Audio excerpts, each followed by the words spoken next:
m'a demandé de vous parler d'amour. Jésus m'a aimé et s'est livré pour moi. Alors je salue spécialement ceux qui nous regardent sur Emmanuel Play et qui regarderont peut-être l'enregistrement plus tard. Vous savez que pour Dieu, les grâces se donnent indépendamment du temps. Alors, je vais commencer par une petite histoire personnelle. Dans mon enfance, je ne me souviens pas que mon père m'ait une seule fois dit qu'il m'aimait. Jamais papa m'a dit « Jean-Luc, je t'aime ». Et je pense, j'ai pas de doute, il est mort maintenant, j'ai pas de doute sur le fait qu'il m'aimait. Mais il ne me l'a jamais dit. Alors, vous avez entendu, j'ai 7 enfants, et moi je me suis dit, ça m'a tellement manqué, je vais dire à mes enfants, je t'aime. Et je l'ai dit. Et un jour que je le disais à une de mes filles, elle m'a dit, papa, on sait que tu nous aimes. Je me suis, vous voyez. Et alors, c'est magnifique, elle savait. Et je pense qu'on est un peu tous comme ça. Et je voudrais bien que ce que je vais vous dire ce matin, vous ne réagissiez pas en disant « Jean-Luc, on sait qu'il nous aime ». Parce que c'est vrai qu'on le sait, peut-être ici. Mais le but de mon intervention, c'est que vous le sachiez ici. Et si je vous dis tout ça, c'est parce que j'ai vraiment découvert, comme l'a dit Barbara, que l'amour de Dieu, c'est le trésor de ma vie. Et je voudrais qu'il soit le trésor de votre vie. Rien n'est plus important dans ma vie que l'amour de Dieu, l'amour de Jésus. Il m'a créé par amour et pour l'amour. Alors il s'est passé dans ma vie un événement qui m'a fait comprendre cela. Parce que bon, je suis chrétien depuis ma naissance, baptisé à 3 jours, avec une maman qui m'a appris à prier, tout ça. Et bon, j'ai découvert le renouveau charismatique quand j'avais 21 ans, et tout. Mais il a fallu attendre 2019 et l'épidémie, la pandémie du Covid, pour que je fasse une découverte qui a changé ma vie. En fait, j'ai été très malade, donc j'ai été hospitalisé pendant 5 semaines et j'ai échappé à l'intubation d'un chouïa. Et donc on m'a mis un casque à oxygène et j'avais 60 litres d'oxygène qui pompaient ici à côté de mon oreille. Ça faisait tout le temps pendant 3 semaines, non-stop. Et il y avait donc un fil, le tuyau d'oxygène, j'étais sur mon lit, j'avais exactement 1 mètre de rayon et j'avais avec moi un livre. Il est à la librairie, c'est un livre du père Pierre d'Escouvemont, qui est un ami, qui parle de Gabrielle Bossis, une disciple de Sainte Thérèse. Et je l'ai lu au moins 50 fois, c'est le seul livre que j'ai lu comme ça, parce qu'il a changé ma vie. Et dans ce livre,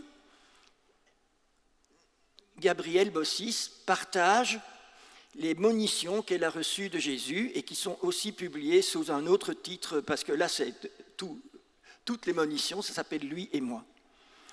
Et une de ces paroles m'a vraiment profondément touché. Jésus s'adresse à Gabrielle et lui dit « J'aime quand tu me dis, Jésus, tu es là et je t'aime. » Jésus, tu es dans mon cœur, et je t'aime. Alors j'étais sur un lit d'hôpital. Je n'avais pas la TV, je n'avais rien du tout. Je l'ai dit des milliers de fois. Jésus, tu es là dans mon cœur et je t'aime. Jésus, tu es là et je t'aime. Je t'aime, je t'aime. Est-ce que vous avez déjà dit je t'aime à Jésus? Très bien. Moi, j'étais un peu comme mon père avec Jésus. Je ne lui disais pas suffisamment je t'aime. Et donc, à un certain moment, dans le casque, je disais « je t'aime, je t'aime, je t'aime ». Et brusquement, il m'aimait. Mon casque était plein d'amour, une espèce de flash. Et tout de suite, je me suis mis à pleurer, mais pas de bol, je ne pouvais pas essuyer mes yeux parce que tout était enfermé. J'ai fait l'expérience de l'amour de Dieu. Une expérience fulgurante que j'appelle une effusion d'amour. Et ça a changé toute ma vie. Vous savez, depuis longtemps, je prenais 1 heure d'adoration. L'adoration, c'est notre grâce de la journée, tous les jours. Et j'essayais de vivre ma vie avec lui. Mais il y a eu comme un saut. Et j'ai commencé à appeler Jésus mon amour, mon bien-aimé. Et même en vous le disant, j'ai les larmes aux yeux. Jamais avant, j'aurais osé dire mon bien-aimé à Jésus. Et le Père est devenu papa chéri, comme Jésus l'appelait Abba. Et toute ma relation avec la Trinité a changé. C'était comme si l'amour nous avait réunis d'une manière incroyable. Et c'est ça, frères et sœurs, que je voudrais que vous découvriez. Vous êtes aimés, mais pas en bloc. Dieu n'aime pas la tente. Il aime chacun, chacun d'une manière extraordinaire. Alors, si je vous raconte ça, ce n'est pas pour que vous connaissiez ma vie, c'est pour que vous puissiez vous dire, si lui l'a vécu, ce pauvre type-là qui est sur le podium, alors moi aussi je peux le vivre. Je vais vous donner des exemples. Il y a plein d'exemples. Depuis que j'ai vécu ça, j'en ai trouvé des paquets. D'abord chez les saints. Philippe Néri, j'ai vécu à Rome pendant 15 ans. Philippe Néri, c'est génial. Il va prier la veille de la Pentecôte 1540 dans les catacombes de Saint-Sébastien et il demande plus d'amour. Et une boule de feu qui arrive, gloup, et son cœur est inondé d'amour. Et toute sa vie, son cœur brûlait d'amour. Une effusion d'amour. Il y a aussi Sainte Thérèse de Lisieux. Et là, elle a vécu 2 fois une effusion d'amour. Et j'aime beaucoup parce que la première fois, il ne s'est rien passé de spécial. Vous allez comprendre. Elle revient de la messe de Noël. Elle a 14 ans. Son papa, qui est déjà vieux, Louis Martin, un saint, il arrive crevé. Il s'affale dans le salon et il faut encore distribuer les cadeaux. Et il dit tout haut, heureusement, c'est la dernière fois. Et Thérèse est dans l'escalier des Buissonnets. Elle entend ça, et tout de suite, comme c'était une pleurnicharde, vous savez que Thérèse était une pleurnicharde, elle pleurait tout le temps pour un oui, pour un non. Les larmes viennent. Et alors, elle dit ceci, elle fait un effort. Je ravalai mes larmes et je sentis la charité entrer dans mon cœur. Et depuis lors, je fus heureuse. Elle a vécu dans l'escalier, à partir d'une décision, d'un effort, une effusion de charité, une effusion d'amour. Vous voyez, c'est tout simple. Et je vais vous donner plein d'exemples, parce qu'on peut avoir des effusions d'amour partout, y compris dans cette tente. Alors, vous savez qu'elle s'est consacrée à l'amour miséricordieux, et la semaine qui suivait, elle a fait un chemin de croix, et voici ce qu'elle écrit. « Je commençais mon chemin de croix, et voilà que tout à coup, j'ai été prise d'un si violent amour pour le bon Dieu que je ne puis expliquer cela qu'en disant que c'était comme si on m'avait plongé dans le feu. Oh, quel feu, quelle douceur en même temps. Je brûlais d'amour et je sentais qu'une minute, 1 seconde de plus, je n'aurais pu supporter cette ardeur sans mourir. Effusion d'amour. Elle a vécu. Alors elle dit c'était comme les grands mystiques, mais elle a vécu cet amour de Dieu. Et comment est-ce qu'elle le vit? Parce qu'elle brûle d'amour pour lui. C'est un échange. Alors, un autre exemple, c'est le fondateur de la communauté de l'Emmanuel qui s'appelle Pierre Goursat, qui est vénérable. Et à l'âge de 17 ans, il était malade dans un sanatorium avec une tuberculose et il avait quitté la foi. Il avait perdu un frère quand il était jeune et il était dans son lit. Il a entendu la voix de son frère qui lui disait « Tu ne penses plus beaucoup à moi, c'est que tu es pris par l'orgueil et ton cœur est devenu dur. » Et Pierre explique plus tard « J'ai réalisé que mon cœur était desséché. Je suis tombé au pied de mon lit et il s'est produit quelque chose. L'amour du Seigneur est entré dans mon cœur. » Qu'est-ce que Thérèse avait dit dans l'escalier? Je sentis la charité entrer dans mon cœur. Vous voyez, c'est la même expérience. Je sentis, dit Pierre Goursat, que je devais être doux et bon, et la grâce du Seigneur est venue, et j'ai compris le sacrifice du Christ. C'est une effusion d'amour qui est une effusion de l'Esprit. Alors, encore un exemple.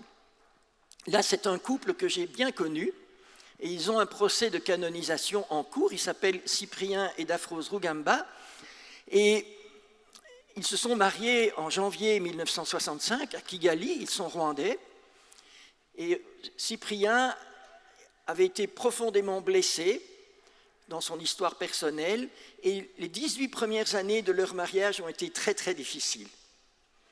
Et Cyprien était un artiste connu dans tout le pays, il écrivait des poèmes et des chansons, etc. Et puis il est tombé gravement malade, et on n'a jamais su qu'est-ce qu'il avait eu comme maladie. Mais ça a duré plus d'1 an. Et sa femme, Daphrose, l'a soigné avec beaucoup d'amour, et elle a rencontré 2 femmes évangéliques qui lui ont parlé du baptême dans l'esprit, de l'effusion de l'esprit, et elle a demandé à recevoir cette effusion. Et ça a transformé son cœur, et Cyprien l'a vu. Et à un certain moment, alors qu'il avait tout rejeté de Dieu, etc., il a confié à un ami, le Dieu de Daphrose, un jour je le servirai. Mais comment? Alors, il était tellement malade que l'État rwandais de l'époque l'a envoyé en Belgique en avion pour être soigné. Et dans l'avion, je vous ai déjà dit qu'il n'y a pas de mauvais endroit pour avoir une effusion d'amour. Dans l'avion, il a eu, puisqu'il est poète et compositeur, un nouveau chant est monté en lui qui parlait du ciel. Et il nous a dit, mais moi, je n'aurais pas pu composer un chant sur le ciel puisque je ne croyais pas. Et donc il a eu ce chant, et en même temps, la guérison complète. Il est entré malade dans l'avion, sorti, guéri et converti. Padadam!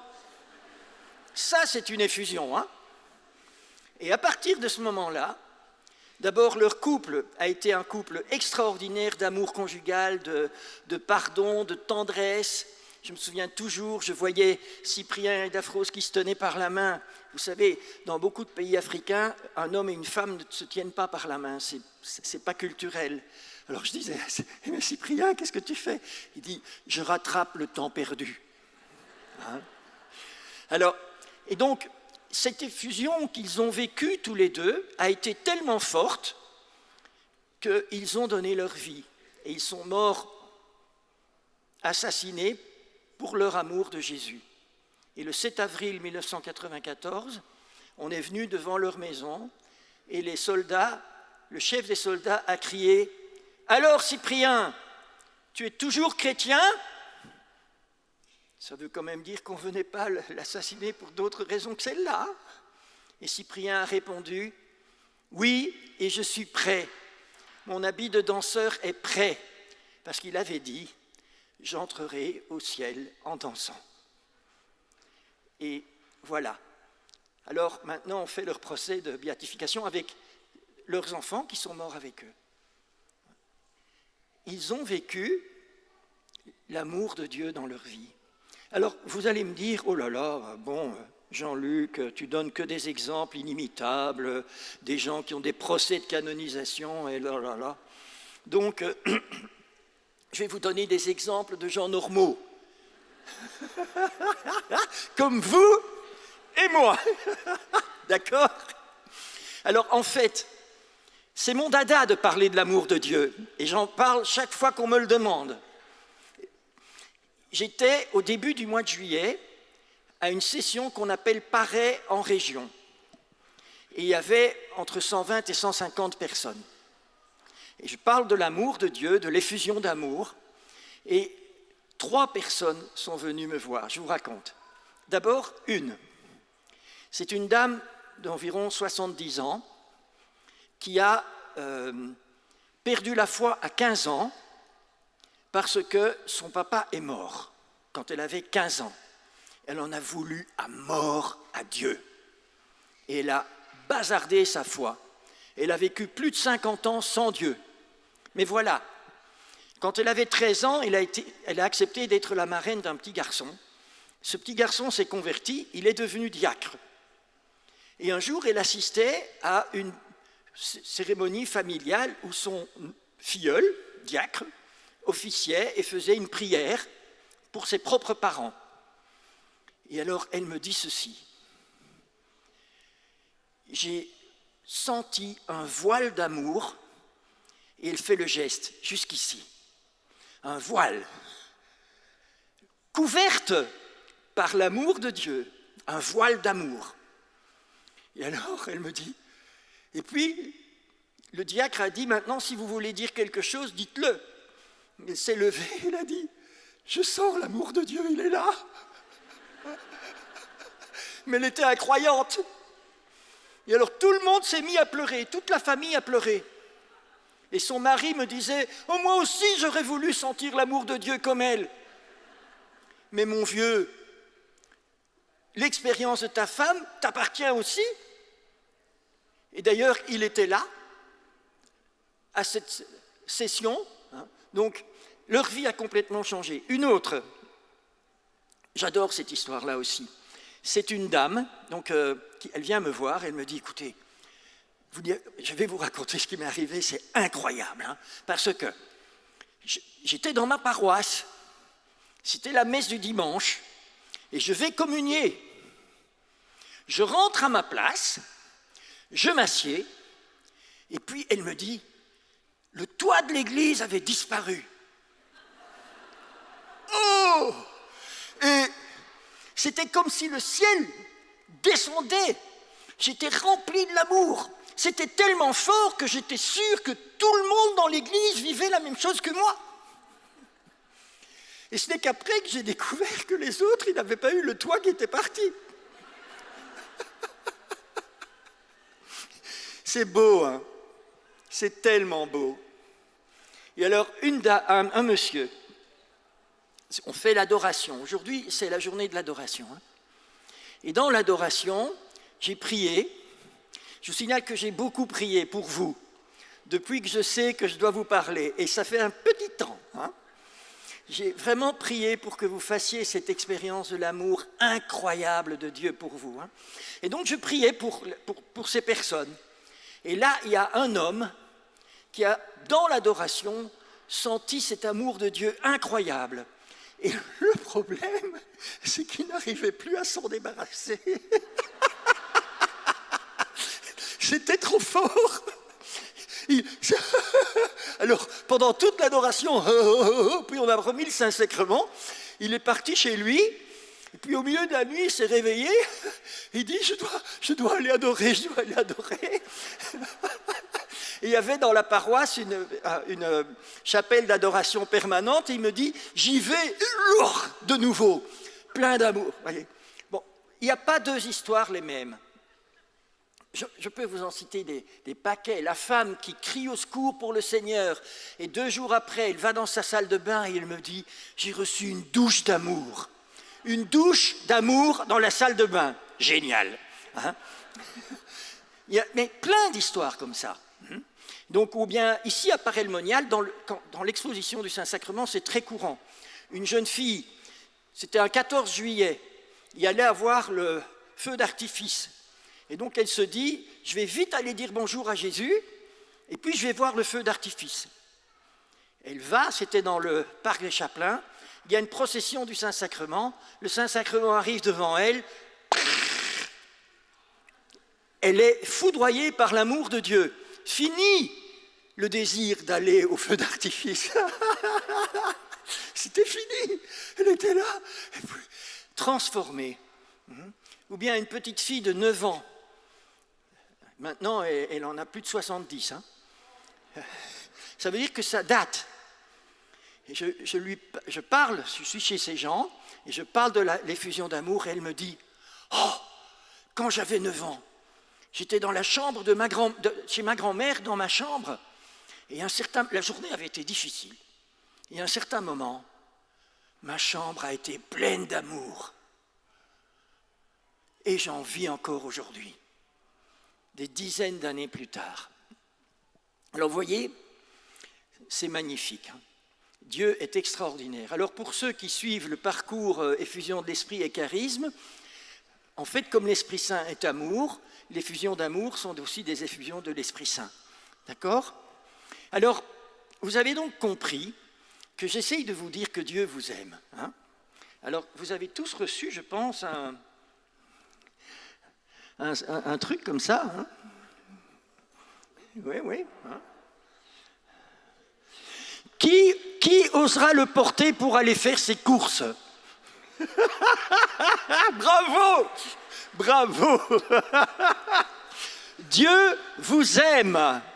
Et c'est un jeu de mots avec M, E''M, qui veut dire Emmanuel Mission.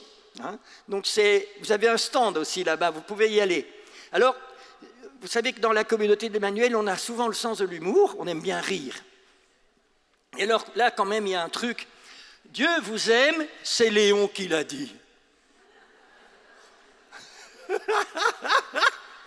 Franchement, il faut oser. Hein. Alors, oui, Léon l'a dit. Léon l'a dit. Mais pas que lui, hein. Pas que lui. Dans la Bible, il n'y a que ça. La Bible, c'est la parole d'amour de Dieu, Dieu qui crie son amour aux hommes. Il n'arrête pas, de page en page, de nous dire « je t'aime ». Tu comptes à mes yeux. Hein. Tu as du prix et je t'aime, Isaïe 43, 4. Vous voyez, alors il le dit dans l'Ancien Testament. Et même quand son peuple est infidèle, il crie son amour. Mais il le dit aussi dans le Nouveau Testament. Et là, je pense que peut-être on est trop habitué. Vous savez, il y a cette parole, moi, j'ai beaucoup aimé un mondial du foot. Il y avait une personne qui se tenait derrière un des goals avec une pancarte John 3:16. Jean 3:16. Et vous savez ce que dit Jean 3:16 ? Dieu a tant aimé le monde qu'il a donné son Fils unique afin que quiconque croit en lui ne se perde pas, mais ait la vie éternelle.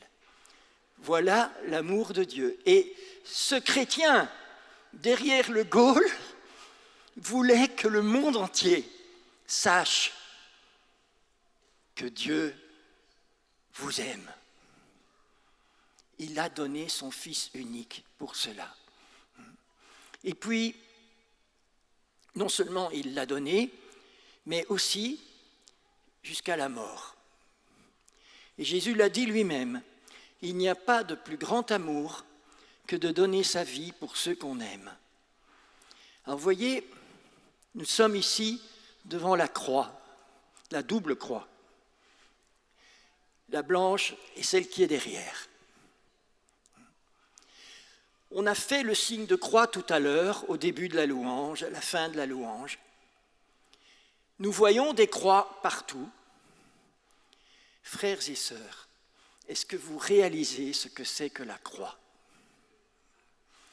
Un jour, j'étais aux États-Unis dans un aéroport, il y avait un GI, il avait des mollets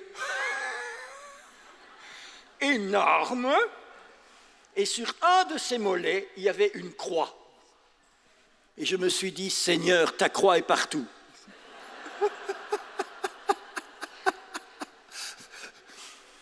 Mais est-ce que ce GI comprenait c'est quoi la croix?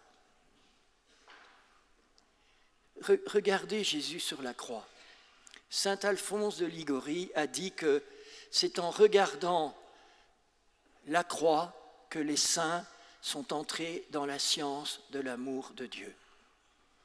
Dieu nous a tellement aimés qu'il est mort sur la croix. Maintenant, la croix, c'est un bijou. On en porte une ici. Mais est-ce que vous savez que c'est un supplice infâme, une souffrance horrible? S'il y avait eu des spécialistes de conseils en publicité à l'époque des Romains, ils auraient tous dit « Non, pas la croix, ça ne va pas marcher. Jamais les Romains vont se convertir avec un symbole pareil. » Parce que c'est l'horreur. Et pourtant, c'est le signe de l'amour sans borne, infini, de Dieu pour nous. Il nous a tellement aimés. Il n'a pas seulement voulu mourir pour nous, mais il est mort dans des souffrances inimaginables. Des souffrances physiques et des souffrances intérieures. Et c'est ça le signe de l'amour de Dieu. Et je vous invite, frères et sœurs, à retrouver la contemplation de la croix. Parce que c'est là que nous pouvons découvrir combien nous sommes aimés et jusqu'où nous sommes aimés. Comme dit saint Paul dans Romains 5, la preuve que Dieu nous aime, c'est que le Christ, alors que nous étions encore pécheurs, est mort pour nous. Il est mort pour des pauvres comme moi, j'ose dire, comme vous, parce que nous sommes pécheurs, mais il est mort avec tellement d'amour. Et c'est pour ça que saint Paul peut dire, j'en ai l'assurance, ni la mort, ni la vie, ni les anges, ni les dominations, ni les choses présentes, ni les choses à venir, ni les puissances, ni les hauteurs, ni la profondeur, ni aucune autre créature ne pourra nous séparer de l'amour de Dieu manifesté en Jésus-Christ, notre Seigneur. Jésus, je t'aime. Jésus, tu as donné ta vie pour moi. Alors, voyez, ce qui est incroyable, c'est que malgré tout ça, on doute encore. Malgré ce don incroyable que Jésus fait de sa vie pour nous, on doute. Alors les saints, les mystiques, ont essayé de comprendre. Une Catherine de Sienne, au XIVe siècle, parle avec le Père à propos de Jésus. Et le Père lui dit ceci, « Mon fils a attiré toutes choses en montrant l'amour ineffable qu'il avait pour vous, car le cœur de l'homme est toujours attiré par l'amour. Il ne pouvait vous montrer un plus grand amour qu'en donnant sa vie pour vous. » Et alors, Catherine, vous savez, elle interroge. Est-ce que vous interrogez Jésus dans votre prière?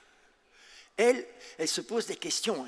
Et regardez la question qu'elle se pose. Elle se dit, Jésus, sur la croix, avant de mourir, il a dit, tout est accompli. Et puis, boum, il meurt. Et après ça, le centurion vient et transperce le cœur de Jésus. Alors Catherine, elle dit, mais Jésus, t'avais dit que tout était accompli. Pourquoi il fallait en plus que ton cœur soit transpercé? Quelle belle question, non? Vous voyez comment on prie un saint, une sainte, elle ose poser des questions à son Seigneur, des questions d'amour. Et Jésus lui répond, « Mon désir de sauver le genre humain était infini, et mon corps ne pouvait supporter la douleur et les tourments que dans une certaine mesure.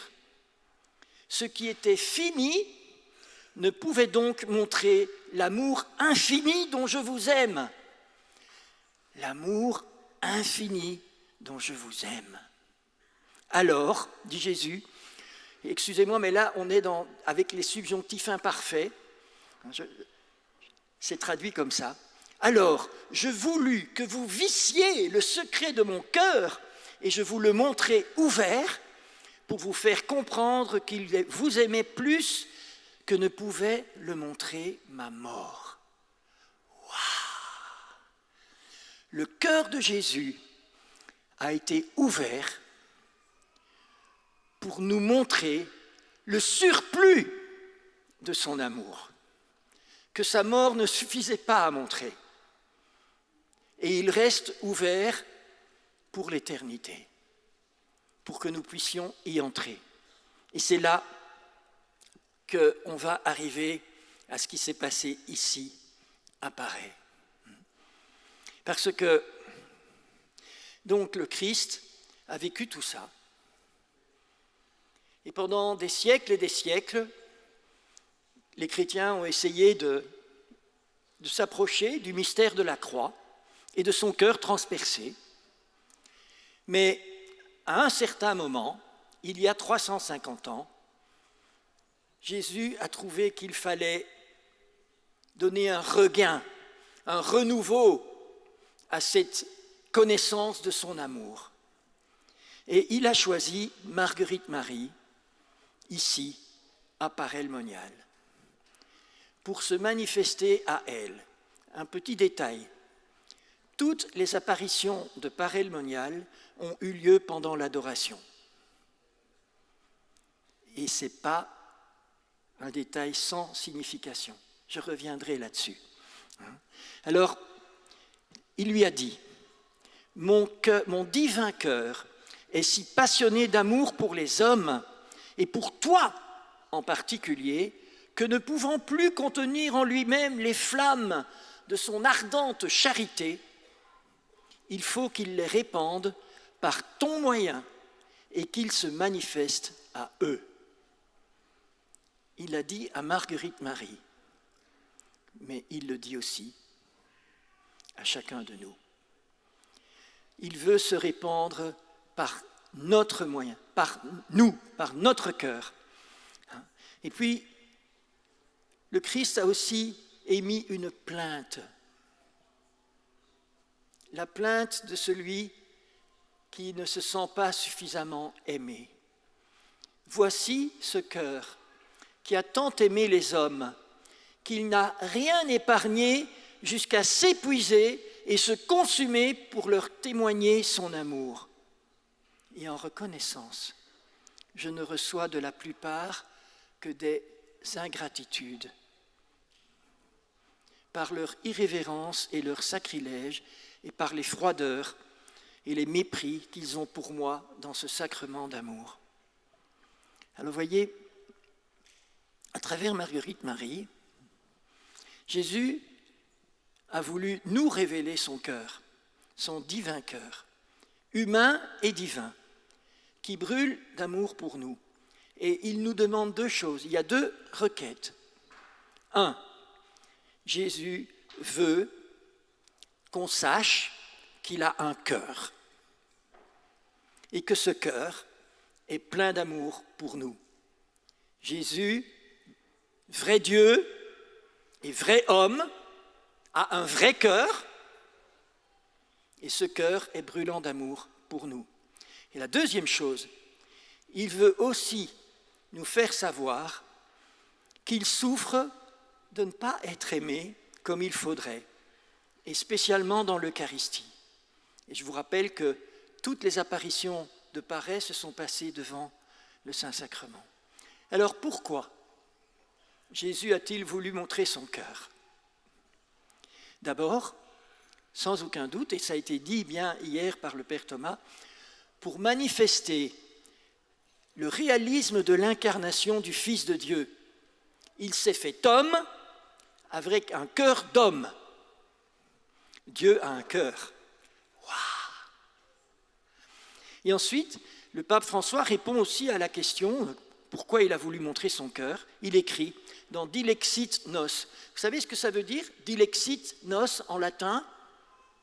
Il nous a aimés. Le cœur est devenu le symbole de l'intimité plus personnelle, ainsi que de l'affection, des émotions et de la capacité d'aimer. Il est donc compréhensible que l'Église ait choisi l'image du cœur pour représenter l'amour humain et divin de Jésus-Christ et le centre le plus intime de sa personne. Et j'aime beaucoup aussi comment le pape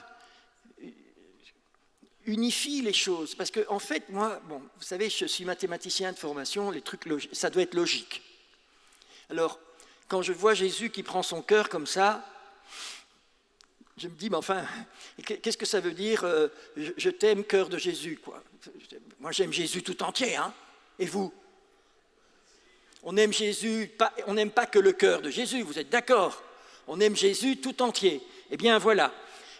Le pape nous dit, l'image du cœur doit nous renvoyer à la totalité du Christ, en son centre unificateur.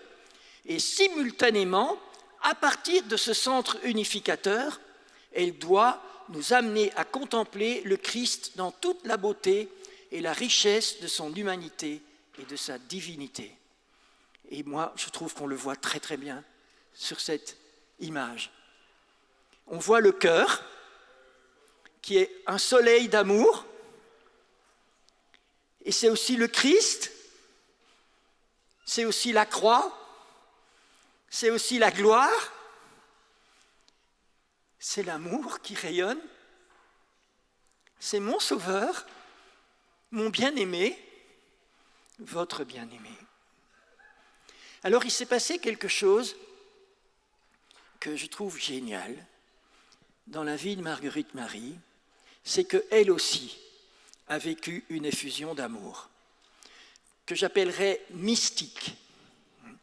Qu'est-ce qu'elle a vécu? À un certain moment, le Christ qui est devant elle prend son cœur et il le met dans le sien. Il se met à brûler. Et puis il reprend le cœur de Marguerite Marie et il le remet dans sa poitrine. Tout ça, c'est mystique. Hein.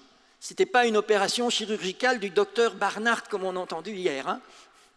Et donc, après ça, Marguerite Marie a eu comme une blessure au cœur, et toute sa vie, elle a senti cet amour de Jésus qui brûlait en elle. Et on a appelé cet événement l'échange des cœurs. L'échange des cœurs. Moi, j'ai envie de dire, c'était une greffe. La première greffe cardiaque, celle du cœur de Jésus. Alors c'est une image, hein, évidemment. Et vous allez me dire, bon, de nouveau, il nous parle des saints. Et qu'est-ce que ça me fait à moi? Moi, Jésus ne va pas venir. Hein, vous comprenez? Pourquoi on raconte ça? Eh bien, chers frères et sœurs, parce que nous pouvons le vivre aussi. Et je vais vous expliquer comment. Ce que Marguerite Marie a vécu mystiquement, nous pouvons le vivre sacramentellement. Parce que Jésus veut nous donner son cœur en partage. Et il le fait. Hier, vous avez entendu comment Carlo Acutis a été bouleversé par le miracle de Lanciano, qui date du 8e siècle et qui nous a été très bien décrit par le père Thomas. Et on a analysé le résultat du miracle et c'est un myocarde. Alors, un jour, j'ai été souvent à Lanciano puisque j'ai habité en Italie, et un jour j'ai amené un évêque de la curie romaine. La honte, vous allez voir. Parce que on va, Lanciano, l'ostensoir avec le miracle, vous pouvez vous mettre à 1 mètre. Hein. Ce n'est pas un truc qui est exposé une fois par an, hein, c'est tout le temps là. Et donc, il y a l'ostensoir avec le myocarde du miracle. Et moi, je m'assieds là, boum, et je reste 1 heure. Parce que je fais mon temps d'adoration. Et j'ai mon évêque à côté de moi qui prie aussi. Hein, magnifique. Et puis alors vient vient l'humiliation. On sort de l'église et l'évêque me dit, Jean-Luc, je me suis posé pendant longtemps la question, est-ce qu'on est en adoration là, devant ce miracle, ou bien c'est seulement une prière de dévotion? Et me dit-il, j'ai conclu que c'était seulement une prière de dévotion, ce n'était pas l'adoration. Aïe, aïe, aïe, aïe. Et il m'explique, en fait, pour qu'il y ait présence réelle, il faut que les espèces du pain et du vin soient préservées. Quand le pain est devenu un morceau de myocarde, ça devient une relique, mais ce n'est plus la présence réelle. Et donc, j'étais resté assis devant 1 heure devant la relique, et derrière, il y avait une flèche. Capella Eucharistica, chapelle eucharistique. Alors, si je vous raconte cette histoire, c'est en fait pour vous dire, le vrai cœur, il n'est pas dans la relique, il est dans la chapelle eucharistique. Alors, Carlo Acutis a été immédiatement bouleversé par le miracle de Lanciano, parce qu'immédiatement, il a fait le lien avec Parel Monial. Carlo aimait Parel Monial, sa maman me l'a dit. Il connaissait le message de Marguerite Marie. Et puis, voilà, il a lancé son exposition eucharistique, et il y a, hier vous avez eu un exemple de miracle eucharistique où l'hostie battait comme un cœur, mais depuis lors, vous avez à Buenos Aires un miracle où l'hostie est devenue un morceau de chair, c'est de nouveau du myocarde humain. Hein. Et puis à Tixla, en 2006 au Mexique, de nouveau du myocarde humain. À Sokolka en 2008 et à Legnica en 2013 en Pologne, c'est de nouveau du myocarde humain. Alors, vous voyez, moi je suis sûr que ça, ce n'est pas par hasard. Dieu nous donne un message. Il veut nous dire que dans chaque Eucharistie, non seulement il nous donne son corps, mais il nous donne aussi son cœur. Et donc, dans chaque Eucharistie, il réalise la prophétie du prophète Ézéchiel, « Je vous donnerai un cœur nouveau ». Alors, je vous ai dit, ce que Marguerite Marie a vécu mystiquement, dans chaque Eucharistie, nous pouvons le vivre sacramentellement. Peut-être que vous vous êtes dit tout à l'heure, oh là là, toutes ces effusions d'amour, c'est pour les autres, c'est pas pour moi. Vous vous trompez. C'est pour chacun, chacune de nous. Et c'est ce que Jésus veut. Alors, j'ai découvert dernièrement, c'est pas tous les jours que je peux être fier d'être belge, hein. Excusez-moi les Français. Mais figurez-vous qu'avant Sainte Gertrude d'Elfta, avant Catherine de Sienne ou Marguerite Marie, la première sainte mystique qui a redécouvert au Moyen-Âge le cœur de Jésus, eh bien, elle est belge et elle s'appelle Ludegarde de Tongres. Et voilà, je ne vais pas vous raconter sa vie, il y aura un podcast le jour de sa fête, si vous êtes abonné, vous verrez. Hein. Mais un jour, Jésus lui dit, « Mais qu'est-ce que tu veux ?» Et elle répond, ce que je veux, c'est ton cœur. Et alors il y a la réponse de Jésus. Jésus lui dit, bien plutôt, c'est moi qui veux ton cœur. Est-ce que vous vous rendez compte que Jésus veut votre cœur? Alors, c'est le titre que je voudrais donner à mon intervention. Donne-moi ton cœur. Et vous savez, en anglais, quand on dit « How do you do », qu'est-ce qu'on répond? « How do you do »« How do you do »« How do you do » Eh bien, avec Jésus, c'est ça. Quand il dit « Donne-moi ton cœur », vous répondez « Donne-moi ton cœur ». Et quand vous lui dites « Donne-moi ton cœur », il répond « Donne-moi ton cœur ». C'est l'échange des cœurs, la transplantation cardiaque spirituelle. Alors, ne vous inquiétez pas, votre cœur va rester là. Hein. Mais, ça veut dire qu'à chaque communion, quand vous recevez l'hostie consacrée, qui est le corps du Christ, ce n'est pas que son corps, c'est aussi son cœur.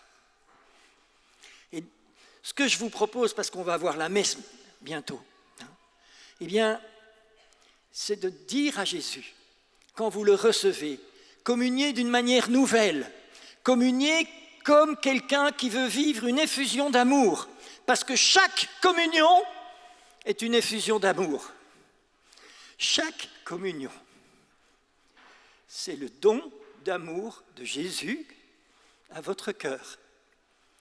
Et vous lui dites, Jésus, je te donne mon cœur. Donne-moi ton cœur. Je te donne tout mon amour. Donne-moi ton amour. Si vous communiez comme ça, vous allez faire un plaisir immense à Jésus. Parce que tout ce qu'il veut, c'est vous faire découvrir que vous êtes aimé. Chaque Eucharistie, c'est l'amour infini de Dieu qui se donne à chacun de nous. Et c'est quelque chose d'absolument génial. Et je vous propose ça. Et voyez, je reviens à Gabrielle Bossis, parce qu'elle a changé ma vie. Hein. Et il y a une parole de Jésus à Gabriel. C'est un abus de langage, hein, parce que je ne sais pas si vraiment Jésus a parlé, il faut que l'Église reconnaisse tout ça, mais il y a un nihil obstat. Hein.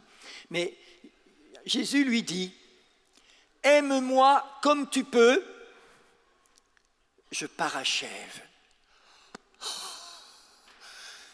Qui parmi vous est triste de ne pas aimer assez Jésus? Moi. Eh bien, à chaque communion, vous recevez Jésus. Vous lui dites, je te donne mon cœur. Je veux t'aimer beaucoup plus. Viens compléter mon amour avec le tien. Je veux aimer avec ton propre cœur. Alors Seigneur Jésus,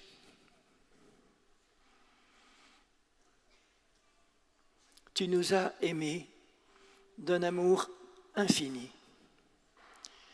Tu as donné ta vie pour nous. Tu as versé jusqu'à la dernière goutte de ton sang. Et tu as voulu nous révéler à travers ton cœur transpercé que cet amour nous appelait, que cet amour était pour nous aujourd'hui. Et tu nous as donné pour cela l'Eucharistie, dans laquelle tu revis le mémorial de ta passion, tu redonnes ta vie pour chacun de nous et tu viens nous visiter. Seigneur Jésus, je te supplie de nous donner, d'expérimenter ton amour. Peut-être qu'on ne va rien sentir, mais ton action n'est pas limitée à nos sens. Nous croyons, Seigneur, que tu nous aimes, que tu nous donnes ton cœur dans chaque Eucharistie. Et nous voulons te dire, donne-moi ton cœur, je veux te donner.